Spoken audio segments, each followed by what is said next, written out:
আপনি যদি একজন স্বপ্নবাজ মানুষ হন, আপনার যদি হাতে অনেকগুলো পরিকল্পনা থাকে যেগুলো অ্যাপ্লাই করলে আপনি আগামী ১ বছরে একটা পজিশনে বা একটা লক্ষ্যে আপনি পৌঁছে যাবেন, তবে আপনাকে আজকেই শুরু করা উচিত। আপনি যদি মনে করেন পারফেক্ট সময় আসুক, নিজেকে আরেকটু তৈরি করি, তারপর শুরু করব, অথবা যদি মনে করেন যে সবকিছু গুছিয়ে নিই, আগামীকাল থেকে শুরু করব, তবে দেখবেন এই আগামীকাল আর আসবে না, আর আপনার শুরু করাও হবে না।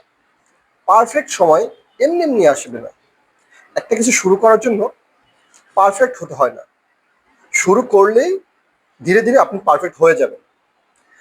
যারা মনে করেন যে আরেকটু গুছিয়ে নেই, হ্যাঁ, সঠিক সময়ের অপেক্ষায় থাকেন, আগামীকাল থেকে শুরু করব, এই জিনিসগুলো না আপনার লাইফের বা আপনার স্বপ্ন পূরণের বা আপনার গোলে পৌঁছানোর জন্য সবচাইতে বড় বাধা।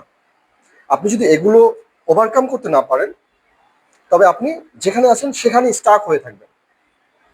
আপনি আর সামনে কখনোই যেতে পারবেন না। দেখবেন বছর চলে গেছে, মাস চলে গেছে, দিন চলে যাচ্ছে, কিন্তু আপনি যেখানেটা সেখানেই পড়ে আছেন, শুধু পরিকল্পনা নিয়ে বসে থাকবেন।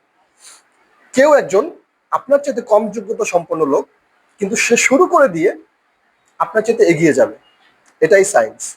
সুতরাং কোনো কিছু শুরু করতে চাইলে সঠিক সময়ের অপেক্ষায় থাকার দরকার নেই, নিজেকে পারফেক্ট হিসেবে তৈরি করার দরকার নেই।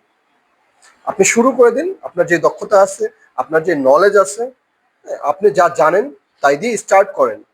সময় আপনাকে বলে দিবে কখন আপনাকে কি করতে হবে। ভালো থাকবেন সবাই, ইনশাআল্লাহ।